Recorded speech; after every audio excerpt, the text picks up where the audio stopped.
নমস্কার। আজকে আমরা শুনব শ্রী শ্রী সারদা মায়ের অমৃত কথা। শ্রী শ্রী মায়ের সহধর্মিণী রূপের বিভিন্ন ঘটনার কথা আমরা এখানে শুনব। আজকে দ্বিতীয় ও শেষ পর্ব।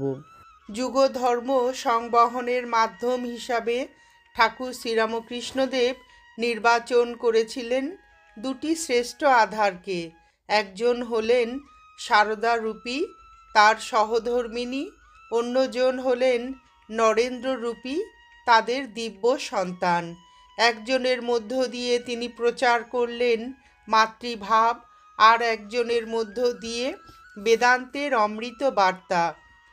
তাই দেখি ঠাকুর শ্রীরামকৃষ্ণদেব ধর্মে, কর্মে, আচারে, ব্যবহারে শ্রীমা সারদা দেবীকে একদিকে যেমন আদর্শ নারী রূপে, অন্যদিকে অবতারের যোগ্য সহধর্মিণী রূপে গড়ে তোলার জন্যও সর্বদা তৎপর ছিলেন।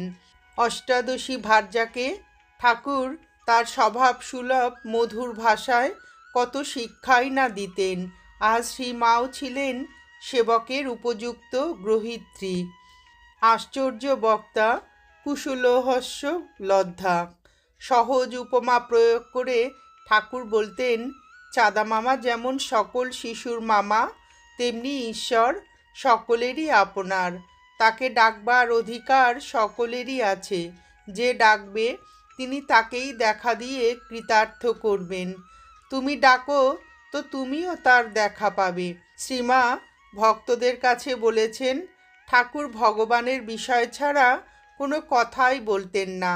আমাকে বলতেন, দেখছো তো মানুষের দেহ কি, এই আছে এই নাই, আবার সংসারে এসে কত দুঃখ কত জ্বালা পায়।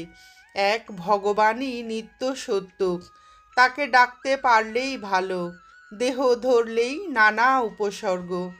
দক্ষিণেশ্বরে প্রায় 1 বছর কাল স্ত্রীকে নিজের ঘরে নিজের পাশে রেখে পরস্পরের মনকে পুঙ্খানুপুঙ্খভাবে যাচাই করে শ্রীরামকৃষ্ণদেব যখন নিশ্চিতভাবে জেনে নিলেন যে সেখানে ভাবের ঘরে কোনো চুরি নেই, তখন তিনি শ্রীমা সারদা দেবীকে সাক্ষাৎ জগৎ জননী জ্ঞানে দেবীর আসনে বসিয়ে বিবিধ উপাচারে ষোড়শী পুজো করলেন এবং সারা জীবনের সাধনার ফল ও জপের মালা সেই দেবীর পাদপদ্মে সমর্পণ করলেন।